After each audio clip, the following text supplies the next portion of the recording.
Volunteer firefighters in New South Wales will be eligible for up to $6,000 payments under a federal government compensation scheme. The move is designed to support crews who've lost income during an unusually demanding season. Joining me live now is Liberal Senator Jim Molan. Senator, thank you so much for your time this afternoon.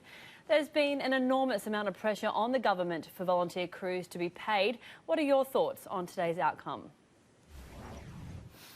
Sam, good afternoon. I've spent the last 4 or 5 days with the RFS, and on every occasion I asked them this question, and almost universally there was a view put to me that they did not want to be paid. Now, being paid and being an employee and having obligations on you as an employee is different from being compensated for the loss of income. And I think that we've had the Commissioner of the RFS in New South Wales, Shane Fitzsimmons, come out and say that he didn't want to lose the beauty of the volunteering system that they've got, and that was certainly what I heard, both in the briefings that I received from fire coordination centres and in the crew that I was with with the RFS and the ACT RFS. But Sam, I reckon it is a really, really good thing that what we've done today. The government has announced that there will be compensation for loss of income, which preserves the volunteering system, but also compensates a number of people who are employees of small businesses up to a $50 million turnover, or who are self-employed.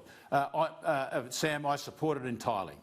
Well, as you just mentioned, the Prime Minister is staying pretty strong on the fact he doesn't want a scheme to set a precedent for permanent payments. Why is that, and do you think we'll need that going forward? Well, the Commissioner of the New South Wales RFS was very definite in saying that the volunteer status is something that must be preserved. And I read with interest the other day that the New South Wales RFS, and I'm a member of the ACT RFS, the New South Wales RFS is the largest firefighting organisation in the world, and it is volunteer-based. And I was in a truck of 5 people the other day. 1 was retired, 2 were self-employed, and 2 were Commonwealth Government employees. And 1 said, no, don't want to be paid, but I wouldn't mind some compensation because he was frequently out as a very skilled firefighter. In fact, 2 of them were frequently out as very skilled firefighters fighting fires at their own personal expense. So I think what's important about this is that it doesn't detract from the volunteer nature of what we all do, and yet it compensates people for what we have to do. Now, Queensland, I believe, has come in and accepted it, as well as New South Wales, and we'll see if other states or territories come in as well. The Labor leader says the payment should apply to all volunteer firefighters across the country. Do you think the Prime Minister is doing enough to respond to the greater fire emergency? I certainly do. I've been involved in rural firefighting for many, many years as a helicopter pilot, as someone who gave evidence at the 2009 Royal Commission. I lost a house in the bushfires in South Australia in '83 or '84, whenever it was. I've been a member of the National Aerial, Director of the National Aerial Firefighting Centre. I've been mixed up in firefighting, and we have never been as prepared as we are at the moment. Now, it's going to be a tough couple of days coming up, and I've just been watching on your show the comments by the Commissioner of the CFA in Victoria, and my daughter and her husband are down there in Swan Hill as very enthusiastic and active members of the CFA. So this is something which has been part of my life. It's something which all Australians realise. The smoke in the air of just about every Australian on the East Coast reminds us that this is the kind of country we live in, and we are prepared. My understanding, Sam, is that there is something like 70 or 80 aircraft in Victoria ready for the next couple of days, and about 2 or 3 days ago there were 100 aircraft fighting fires in New South Wales.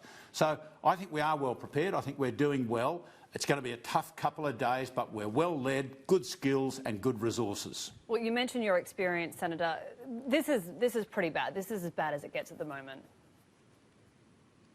Well, I think it at the moment it's not as bad as it could get, but it has the potential to get very, very bad.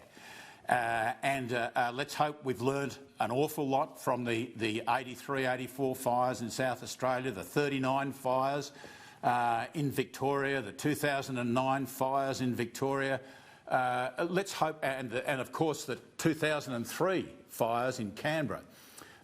We will have learnt. My observation is that we have learnt. The RFS, of which I'm a member, is very, very well equipped and very, very well trained. But it does come back to the individual responsibility that every single Australian has who lives in a fire-prone area, and that's most of us, and that is be prepared.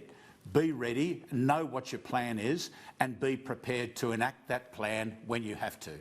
The Defence Force is being deployed to assist New South Wales firefighting efforts. You've been calling for this for some time. I personally haven't been calling for it because I've known that they've been out there since August or September.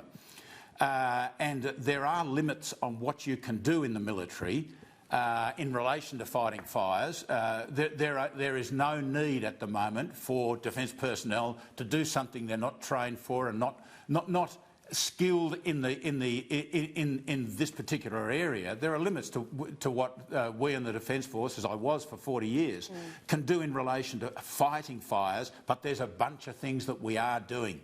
And anyone who is concerned that the ADF is not doing enough, I'd suggest that you go to Defence News, and a couple of days later, I think it might even have been the Christmas Eve, Defence put out a list of the activities, which is very, very widespread. And of course, the Prime Minister announced yesterday that more planning staff would go into, I assume, the fire coordination centres or the state disaster centres. So the Defence Force is doing enough. Civil pilots are trained to do water bombing. And defence pilots are trained to do rescue, as they have been doing, and people will do what they're trained to do. But the Defence Force does not represent the answer to our bushfire problem. The RFS and the CFA does. Liberal Senator Jim Molan, I appreciate your time today. It's going to be hot, dry and windy over the next few days, so hopefully the RFS are well prepared. I really appreciate you taking time out this Sunday. Thanks, Sam. Thank you.